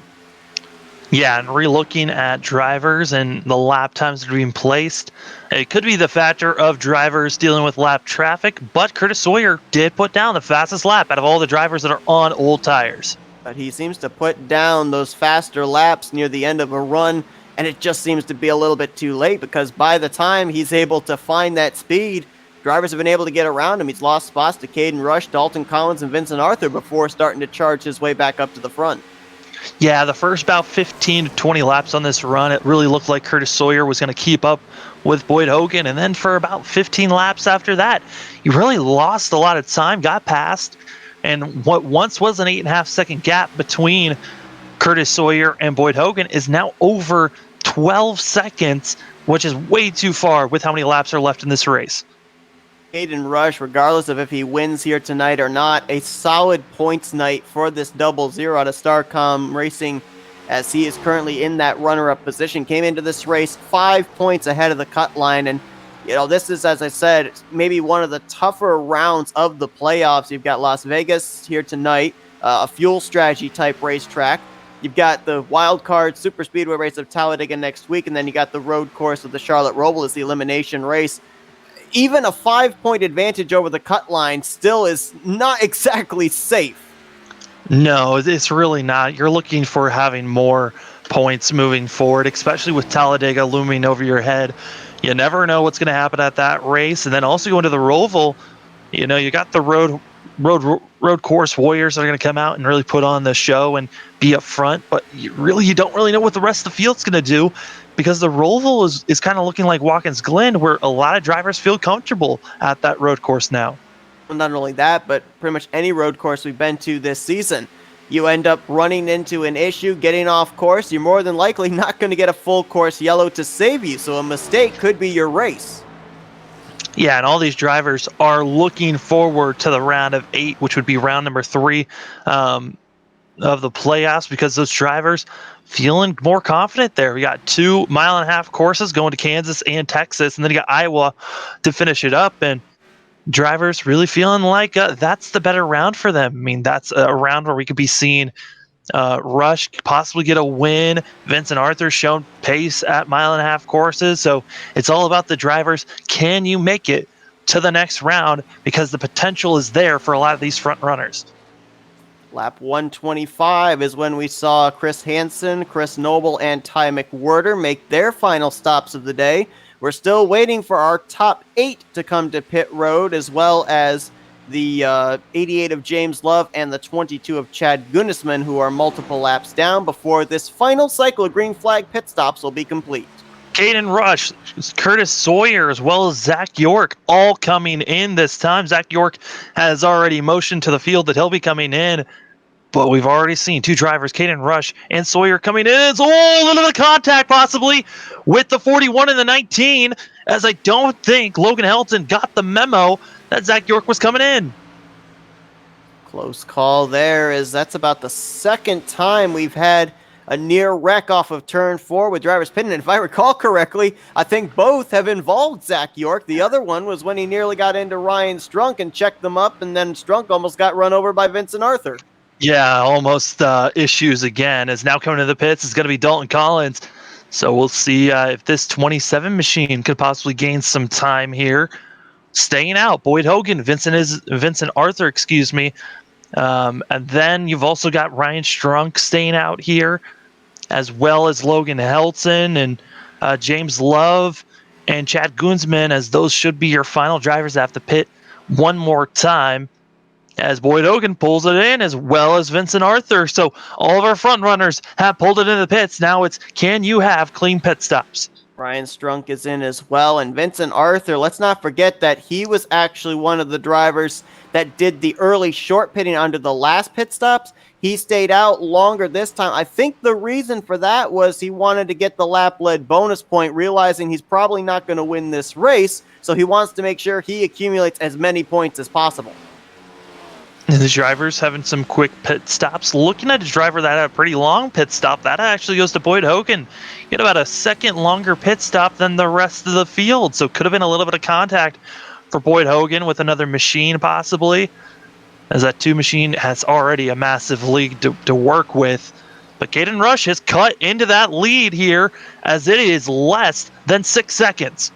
It is less than 6 seconds, but it is 2 laps difference on tires as well between Hogan and Rush. Just don't know if Caden Rush is going to be able to eat into that lead quickly enough, especially with the fact that we are still at more than 30 laps to go. Caden Rush is at 4.5 seconds now. He has a chance. If he can somehow find the pace to be faster than Boyd Hogan, he could possibly get there. But I mean, that's a lot of hope that we're hoping for. Yeah, I mean, right now, even as he's getting around Ryan Strunk, another 2/10 opened up that time through 3 and 4 between Boyd Hogan and Caden Rush. See the lap times this time around, and Caden Rush a tick quicker by about 5/100ths, but with a limited number of laps to go, he's going to have to cut into it a lot quicker than that. Right now, the closest battle is between third place, Dalton Collins, and fourth place of Curtis Sawyer, the 27 and the 12, as they're both within a half a second of one another. Only issue is the fact that Dalton Collins has 1 lap fresher tires and really is showing that 1 lap is helping him a ton. Certainly is, and again, for Curtis Sawyer, the fact that he has been mired back in traffic, it's kind of taken away from the opportunity to see if the 12 was going to be a prime contender against his teammate in the 2, Boyd Hogan, here this evening, much like last week at Bristol. And, got to give a shout out here to Dalton Collins as well. We mentioned the fact that we haven't seen him since Daytona in the regular season finale. Dalton Collins starting on the pole here tonight, has not fallen outside of the top 5 all night long, and looking like he's en route potentially for a podium finish. Yeah, I mean, these drivers putting on a really good show, and so far, it's been solid. I mean, they continue to push it as hard as they can, and yeah, Boyd Hogan, he's been top of the class all season long, and is just trying to add another win onto his belt. As, just looking around, the battle here for third place, still the closest battle on track. Other battles that are close, I should say, was Zach York and Logan Helton, but that's just because Zach York has so much fresher tires, he is able to blow by Logan Helton. Helton is hoping for a caution here, as both he and Chad Gunisman have yet to come to pit road for their final stops of the evening. Of course, Logan Helton mired way back, a lap down after he had a long extended stay on his first green flag pit stop of the night, and he is about maybe 6-7 laps away from absolutely having to come to pit road, but hoping that maybe he could get a caution before getting either trapped a lap down by Boyd Hogan or losing a lap having to come to pit lane. Yeah, I mean, trying his best, but really I think it's It's better off just to come in now, get the fresher tires, and gain all that time back on the drivers that are going to be ahead of you. And you can easily gain that time back once you come in. I mean, you got drivers that already have a lot of wear and tear already. The 11, the 3, as well as the 77, already pretty worn down. So coming in now for Logan Helton, you can at least get back up in the top 10. You know, one thing that I'm noticing here, and I shouldn't be surprised because we saw it all during the regular season as well. He may not have found victory lane, but he was obviously the most consistent driver during the regular season, which is why he won the regular season championship, and that's Taylor Butcher Benjamin. When I've been looking at him after the cycle of pit stops, he's been down around 13th, 14th position. He now finds himself up here in the 8th spot, and this is just what Taylor Butcher Benjamin does. He executes when it comes down to green flag pit stops, kind of conserves, and we don't really take much notice of him, but definitely puts that FedEx Express Toyota Camry up there noticeable inside the top 10 when we get to the closing stages of these races. Yeah, and doing a great job at it, just showing off to the rest of the field. Hey, I might not be the quickest guy out here, but I certainly can keep on doing a great job. Back up towards the front again, the closest battle. Oh, wait, did we have a car stopped on the track there? We do. Did. Logan Helton. Logan Helton has now turned this thing into a race to watch out for. I wonder if he was trying maybe to get to pit road and couldn't make it. I just barely saw the stopped car as we were watching the 11 of Taylor Butcher Benjamin there on the front straightaway. And with 6 cars on the lead lap, you're right, this is going to be a huge strategy gamble now for a number of these drivers to see if maybe they can make the call that could beat the dominant car of the night, Boyd Hogan. Yeah, but I mean, Boyd Hogan right now is frustrated. He's over. He came over the radio and was just, come on, man. I mean, he was hoping to go green the rest of the way. But this really is a shocker to see. Dalton Collins is someone to watch out for. Caden Rush has already made great adjustments for the double zero for the short run. Boyd Hogan, for those first about 5 laps or so, it's pretty close between all 4 drivers that are up front. I mean, this gives Vincent Arthur a chance as well. Zach York's been making fantastic calls. He's still on the lead lap. So, oh my goodness. You saw right there, clearly the 41 of Logan Helton was not trying to get to pit road. That car just got out from underneath him there, and I think we can easily attribute that to the worn tires that he had, about 50-lap old tires underneath that cystic fibrosis foundation Ford Mustang. Yeah, I mean, he possibly could have been thinking about pit road as he just drifted it around corner number 4, and a little bit of overcorrection that sent him back onto the racing surface. Well, you're right. Yeah, he got his left sides down there on that paint line going into turn 3.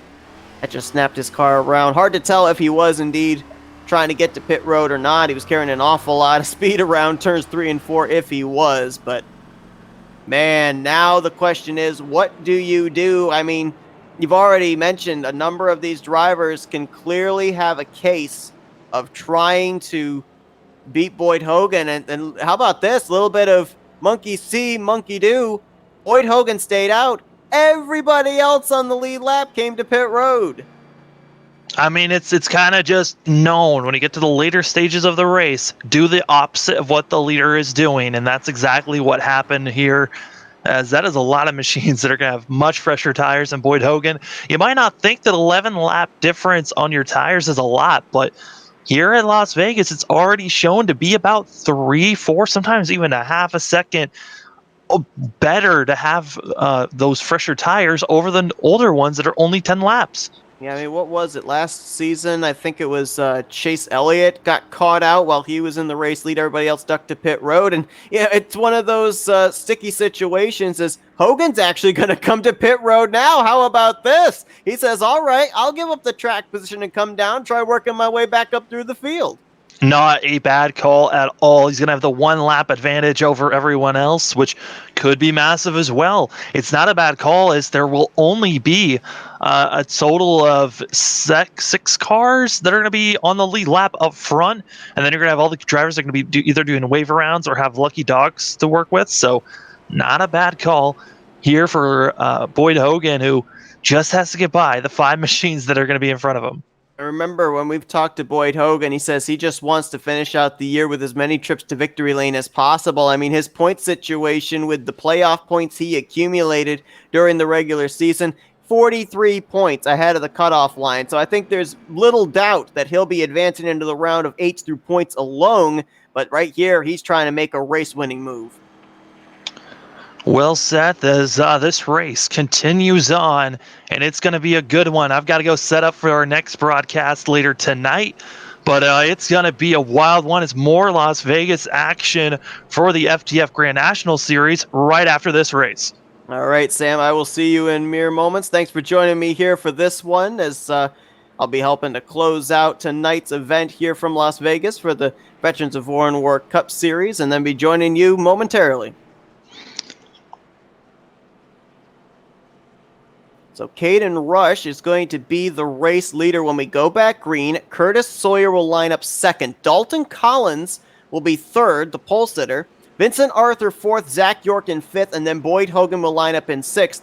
As Sam alluded to the fact that there's going to be only 6 drivers up here at the front of the field, there are 7 cars in the lead lap, but because Ryan Strunk was the lucky dog, he will have to start at the very tail end of the field behind lead lap and lap down machines. So that's about 5 seconds behind the race leader here on the inside of the front row.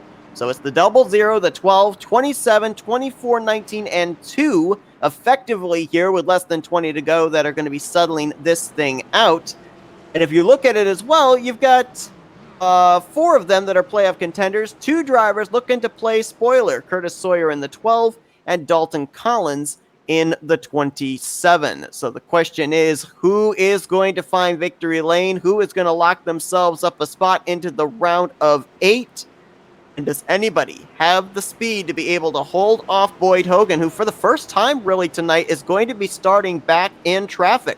Hogan was on the outside of the front row at the initial drop of the green flag, got around Dalton Collins back, I think it was on either lap 3 or 4, and has been out in front ever since. So we'll see how that black number 2 is going to be able to do here, starting on the outside of row 3, as it's going to be a total, I believe, of 19 laps to go when we go back green. Have we seen our last caution of the night? Maybe with this restart, things are going to get stacked up, and close quarter racing will happen again as Caden Rush gets us back underway.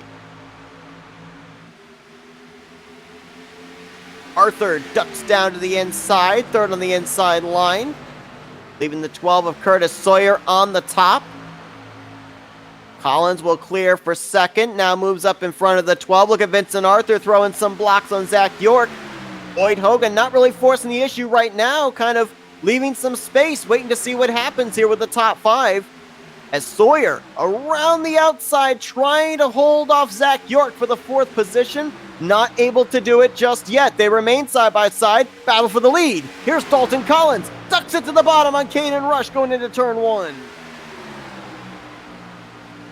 Trying to drift it up, trying to pinch the 00 from getting a run down the back straightaway.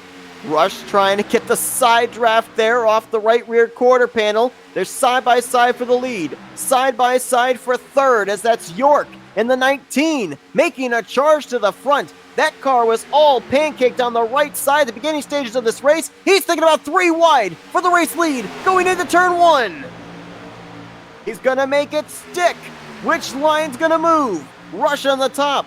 Collins in the middle. Ooh, Rush may have brushed the wall there off of 2. York on the bottom is the one that's going to have to give way. Back to side by side between Rush and Collins. And Boyd Hogan continues to just kind of ride there, watching this all go down. This is what he is seeing right now, waiting till these guys use up all their tires and maybe eat them up here in these final 15 laps. Look at that. That is your top 5 right there. Throw a blanket over them as they are all racing within 0.2 of a second of each other. Arthur now. Oh, there they go! Big wreck with the entire top 5. Boyd Hogan's going to sneak through as Dalton Collins is all torn up. On the exit of turn number 4, Zach York, I believe, was another driver that got a huge hit out of that. don't know about Caden Rush. Thought I saw him go around. I think Arthur may have just snuck around the outside. There is some damage to the left front of the 00 of Caden Rush. And the other driver that was up there in the vicinity of this battle was the 12 of Curtis Sawyer, and he is on pit road as well. So at least 4 of the top 5 there got together, wrecking out of turn 4, and I think this is exactly why Boyd Hogan was back where he was. He saw what was happening up there in the top 5, and he didn't want any part of it. 3 wide for what was at the time, I believe, the 3rd position going into turn 3. Sawyer on the bottom. Oh, it started up there with the leaders as Rush got into Collins. Oh, look at the hit Zach York took. Oh, Boyd Hogan did get involved along with Ryan Strunk. I didn't realize the 2 car had gotten a piece of it. I thought he had gotten through unscathed, but no. Boyd Hogan, the dominant car of the night, got a piece of that action. And this was a battle for the lead that went wrong. We're going to follow this. We're going to go back a little bit further on the replay and follow this all the way from turn 2 exit down the back straightaway. Actually, I'm sorry. We're actually going to do it from a turn 1, a lap before. I mean, watch the racing that was going on here. Caden Rush all over the back bumper of the 27. Zach York down there on the bottom. Look at Sawyer. He's going to make it 3 wide. And then it culminates into the 3 wide for 3rd. But watch right here. The contact is... Oh, Collins tried to throw the block, and Caden Rush was there. They drift up the banking of turn 3. And nowhere for any of these guys to go. And again, we're overusing the moniker here tonight, but this once again changes everything because as we're going to see here on board with the 2 of Boyd Hogan, he got quite a bit of damage to the front end of his Ford Mustang. You would think back here he would be safe. He goes down to the apron, and unfortunately, there's his teammate Curtis Sawyer, and nowhere for the 77 of Ryan Strunk, who had just gotten back on the lead lap to go either. And the whole hood on that 2 car is gone. And how does this change the landscape up front? Well, Vincent Arthur did come to pit road and got some damage repaired as he was up into the wall. This turns the race lead over to Zach York, who I'm not really sure if he's just out here to be out here or if he's actually going to stay out with how torn up that 19 is. But guess who's in second? Ty McWhirter in the 96. 3rd place is Taylor Butcher Benjamin in the 11. These are 2 drivers that have spent most of this race either just barely inside or outside of the top 10, and now they're up in a podium spot, and I just don't see how Zach York in that 19 has any plans of restarting up there as the front runner. But, I mean, he continues to stay away from pit road entrance. Well, right now, with the timing of that caution coming out, I believe that there are going to be 8 drivers on the lead lap, as I think Chris Noble got the free pass under that caution. And a few drivers actually took the wave around under this yellow, including Logan Helton, Greg Newsom, and John Mullen. So we'll have 11 cars actually on the lead lap when we go back green. So maybe for Zach York, he's thinking the furthest back that I'll be finishing will be in the 11th spot. But I just don't see how that car is going to be up to speed. But the way they'll line up here for the restart, for the drivers on the lead lap, Zach York, the leader, choosing the outside line. Ty McWhirter, from a car that was off the pace, might be the winner here tonight. He's in second. Taylor Butcher Benjamin, who's still looking for his first win of the season, is going to line up 3rd. Ryan Strunk will be 4th. Boyd Hogan, we'll have to see if that car is still capable of winning this race despite the front-end damage he sustained. You can see right there, the whole motor is exposed on that too. He's going to restart 5th. Caden Rush in 6th. Chris Noble, don't count out that 8 car. He's now on the lead lap in 9th. And right now, or make that in 7th rather, and actually now dropping back because he was the lucky dog.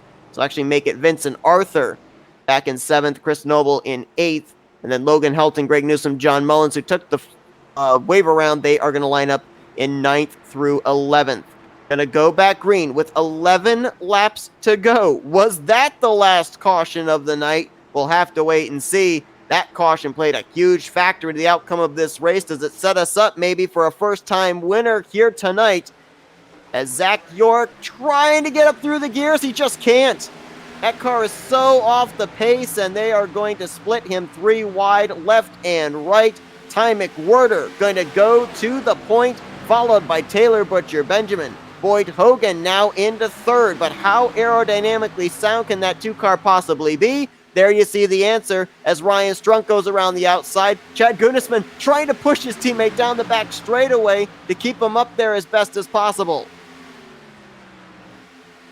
Ty McWhirter, former winner this season, would love to advance into the round of 8 after everything that's taken place here in the final 20 laps at Las Vegas. But he's got Taylor Butcher Benjamin behind him. That 0-0 of Caden Rush doesn't look like he's that badly off the pace. He goes to the outside of Benjamin for 2nd, and he may have the fastest car on track right now. Keep an eye on that Starcom Racing Chevy. Ryan Strunk's right there along with Chris Noble as well. A lot of drivers up here looking for their first win of the season in the 11, the 77, and the 8. And Rush has not been able to clear Taylor Butcher Benjamin, which says to me that car is slightly off the pace, having difficulty. Benjamin trying to get to the left rear quarter panel and pull him back again, not able to do it. Rush will clear for 2nd as Ty McWhirter, hoping these 9 laps go by awfully quickly, as that last time by he was a 10th slower than the 0-0 of Caden Rush behind him. Logan Helton in the 41 on pit road. He had just taken the waiver round, so this has to be an unscheduled stop for him, as Ryan Strunk's going to take the 3rd position away from Taylor Butcher Benjamin. Chris Noble looking to get up there for 4th place. Vincent Arthur back here in 6th. Boyd Hogan off the pace in 7th. Greg Newsom currently in 8th. John Mullins in 9th. And Zach York right now, the last car on the lead lap. That damaged machine currently in that 10th position. Battle for the lead. It's on. Caden Rush has caught Ty McWhirter. And remember, we saw Caden Rush use that 3rd groove earlier on in this race. But again, that was when he didn't have damage. Caden Rush, that car does have damage now, getting caught up in that wreck over in turn 4, bringing out our latest caution. So does he have the speed now to be able to get around the Coca-Cola Camry of Ty McWhirter? And all of a sudden, Taylor Butcher Benjamin has found a spurt of speed. He's now up to 3rd, got around Ryan Strunk, who also lost a spot to the 8 of Chris Noble, as Logan Helton has now taken his car back behind the wall. Dalton Collins, Curtis Sawyer, by the way, still sit on pit road trying to get damage repaired. They're in 15th and 16th. As it'll be 5 laps to go this time. And Ty McWhirter's just playing defense. He's guarding that inside line. He's saying to Caden Rush, if you're going to go around me, you're going to have to use that outside line. Zach York now going to go a lap down in the 19. So now 9 cars on the lead lap. As McWhirter hooking it down to the white line. Rush riding a little bit wider there through 1 and 2, but because that car is not fully up to speed now, talking about Caden Rush, he's just not able to get the power down to even get alongside of the 96 through the center of the corner. Now, Sam talked about the fact that we really haven't seen the consistency out of Ty McWhirter here at the start of the playoffs that we saw him have during the end of the regular season. And what a way this race to completely turn on its head after pretty much everyone that was on the lead lap at the time got involved in that wreck. With less than 30 laps to go, and Ty McWhirter about 3 laps away from capturing what would only be his 2nd checkered flag of the season. It's between the 96 and the 0-0, as the 3rd place car of Taylor Butcher Benjamin is currently about a 2.5 seconds behind these two. It's even further back to the old tires of Chris Noble and the damaged machine of Ryan Strunk.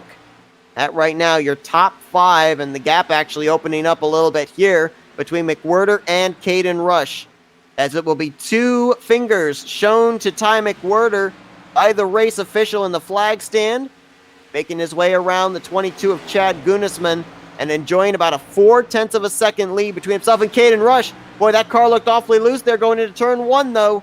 We'll see if that little bit of a hiccup is going to give that 00 a chance to get to his back bumper, but while McWhirter got loose into turn 1, looked like Caden Rush got tight out of turn 2, kind of canceled each other out. It's still 0.4 of a second as the white flag will be displayed. 1 lap to go. Ty McWhirter about 1.5 miles away from going into Talladega's high banks, the winding Charlotte Roval, knowing he will be moving on to the round of 8 to compete for the championship here this season in the Veterans of Foreign War Cup Series.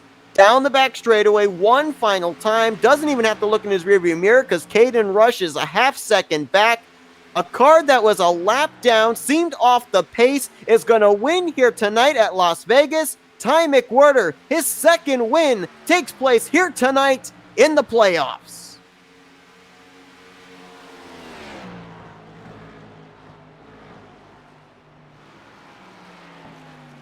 We saw this race running green for the first 110 laps with only 1 caution in between. But if you didn't stick around for the final 50 laps of this race, you missed out, as this race completely changed in terms of landscape, and Ty McWhirter, who was a lap down for a good portion of the middle section of this race, is going to be going to victory lane, as most of the front runners for the win tonight were caught up in a late race wreck. And the standings are official. Ty McWhirter, what a breath, a sigh of relief he must have right now inside the helmet of that 96, knowing he has already punched his ticket into the round of 8. What a great race here tonight from Las Vegas. A race that, we kind of had about 5-6 drivers that we thought more than likely could end up winning this thing, especially when we had that late race caution and only 6 cars on the lead lap. But much like Las Vegas, it is a gamble. And we saw a number of drivers gamble on pit strategy, proving then that no one was safe, as all 7 cars that were on the lead lap at the time were caught up in that late race wreck, and several of them are going to finish outside of the top 10 that spent most of the day inside of the top 5. And there you saw Spencer Tart's going to finish in the 21st position. A lot of drivers after Las Vegas really going to need good runs at either Talladega or Charlotte Roval. Tart being one of them. Oscar Jensen. Chris Hansen's also going to be in that category. Chad Gunisman might be down there. And, of course, Joseph Piscota, who missed tonight's race. Let's get some words with some of our top 3 finishers, and let's kick things off with our 3rd place finisher, Taylor Butcher Benjamin. Yeah. Hey, Taylor, it's Seth up here in the Flatout Racing Network studios. You got me? Yes, I do. 3rd place run for you here tonight, but man, not where you were running when we were at about 20 laps to go. The whole front of the field completely changed, and you found yourself up there, a chance to be able to get your first win of the season. What little bit did you need to be able to keep pace with the 96 and the 00? I think they were just getting off the corner a little better than me, but yeah, you're right. I was definitely not expecting to be in that position coming to like 20 laps to go. Me and Ty were a lap down and had to take a wave around, and then the whole top 6 or 7 wrecked each other, and it just kind of gates of heaven kind of opened up for us. But definitely what I was definitely some good momentum going into Talladega, get a little bit of a cushion. Obviously, I would have liked to have won to get the automatic trip into the next round, but given that was about mid-pack most of the race, I can't complain about a 3rd.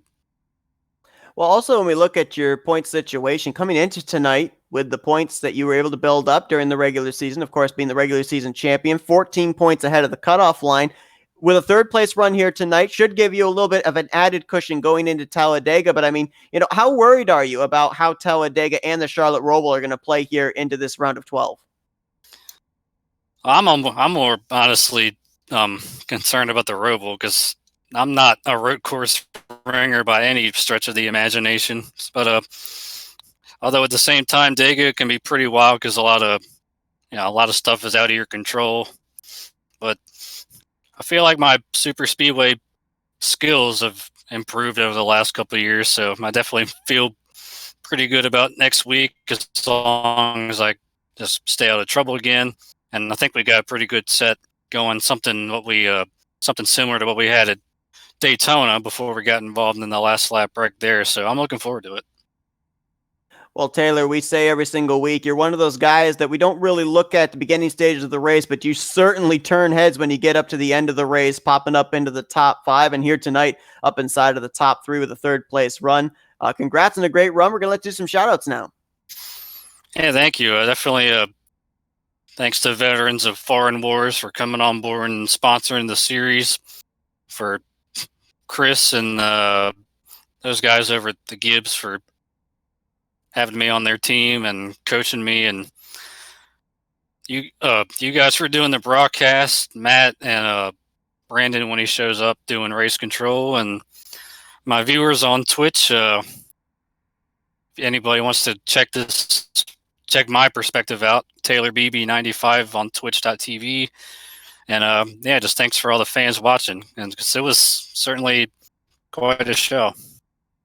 Certainly was. That's Taylor Butcher Benjamin. He brings home third place here tonight at Las Vegas. Once again, congrats on a great run, and we wish you luck next week at Talladega. Yeah, thank you very much. I'll see you then. And let's get our third place finisher, Caden Rush. I'm sorry, second place finisher, I should say, Caden Rush. Hey, Caden, it's up here in the Flatout Racing Network studios. You got me? Yes, sir.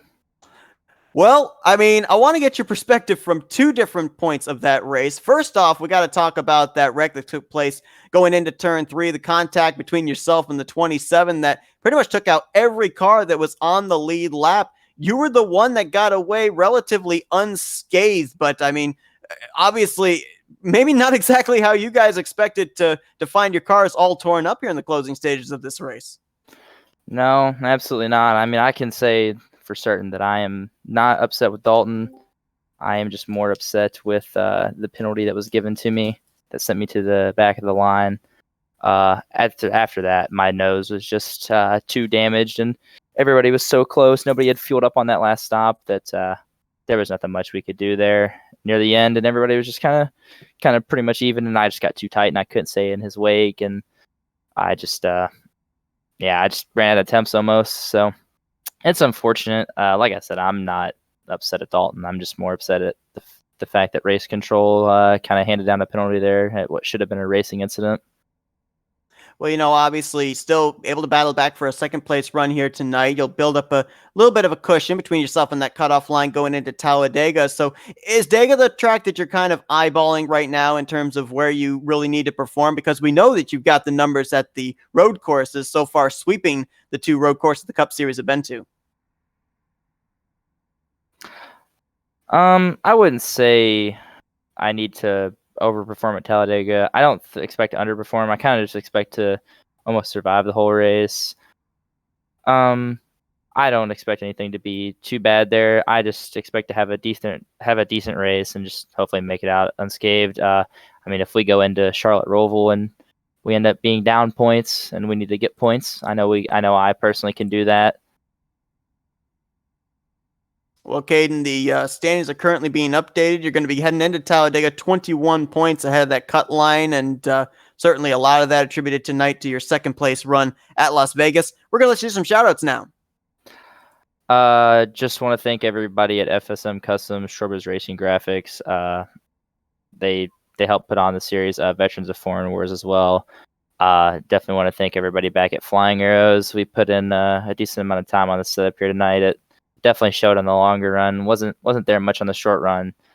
I think that's just kind of how it was, and I've kind of become accustomed to driving Vegas a little bit softer early on in the run and then picking it up as the run goes. I just definitely want to thank everybody back at Flying Arrows, Michael Carey Media. Want to give a shout out to TobyChristie.com for supporting me here lately.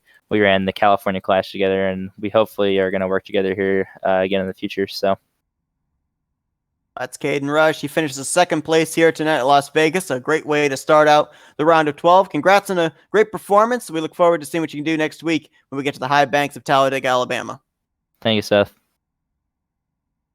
And let's go down to victory lane. Let's get our race winner, Ty McWhirter's second win of the season and first of the playoffs. Ty, it's Seth up here in the Flatout Racing Network studios. You got me? Yeah, I got you.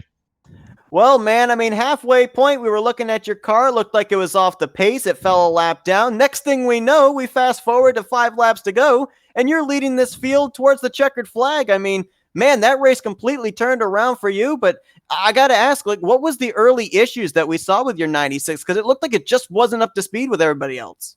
Well, yeah, the first issue I had was a few laps in, the temperatures were just getting way too high, and then I realized there was just way too much tape on it to be running in a pack like we were. And I mean, and then just fell a lap down, and then just really struggled with speed all night. I mean, that was a pretty bad car, but I just wanted to just stick with it and just kind of see what happened. And yeah, I just can't believe that even happened. I'm still in disbelief. Well, the stars definitely aligned for you here tonight. How important is it for you get this win now, knowing you can go into wildcard tracks like Talladega and the Charlotte Roval, knowing you are going to be advancing into that round of 8? Oh yeah, it's huge. I mean, this round is super important, and I mean, Vegas is the only track I consider to be normal. So yeah, you really, if you can get your big points or even a win out of Vegas, to not to worry about those races is huge. Well, I mean, another thing that I got to quickly ask you here is, I mean, we saw before that wreck that completely turned this entire race around. Just about everybody on the lead lap were involved. Did you think maybe there was anybody that might have gotten through there relatively unscathed that you were going to have to hold off there? Yeah, I didn't know whether it be Vincent or Boyd, because I was a little farther back, so I didn't see who was all in it there. But yeah, Caden gave me a really good fight there at the end. Props to him. Yeah, but I was just really glad I was able to hold him off. But yeah, that wreck, it just totally turned the race upside down. Certainly did, and it made for a very exciting finish here for us up in the booth and hopefully for the fans as well. Ty, obviously, congratulations on advancing into the round of 8. We still look forward to seeing what you're going to be able to do when we get to Dega and the Charlotte Roval in 2 weeks' time, but we're going to let you do some shout-outs now. Yeah, well, first I'd like to thank my mom and dad. They're watching the broadcast, and then I'd like to thank veterans of Foreign Wars, Soda Guys, iRacing iFlag, Shorba's Racing Graphics, FSM Customs, and Abiding Love Memorial Urns.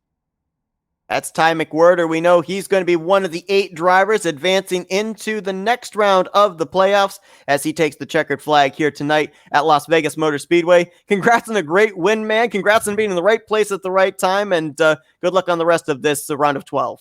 Thanks, guys.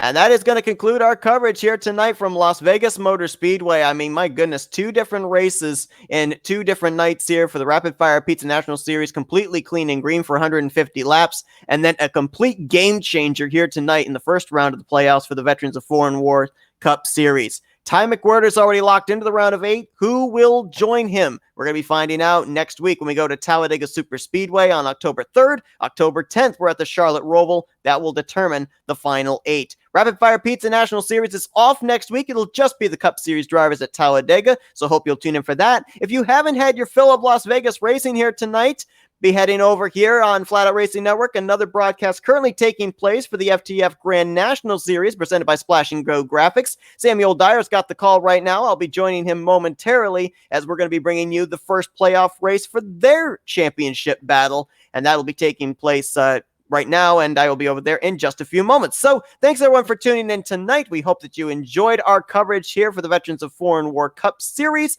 For Samuel Dyer, I'm Seth Cole. You've been watching another broadcast here this evening, courtesy of the Flatout Racing Network.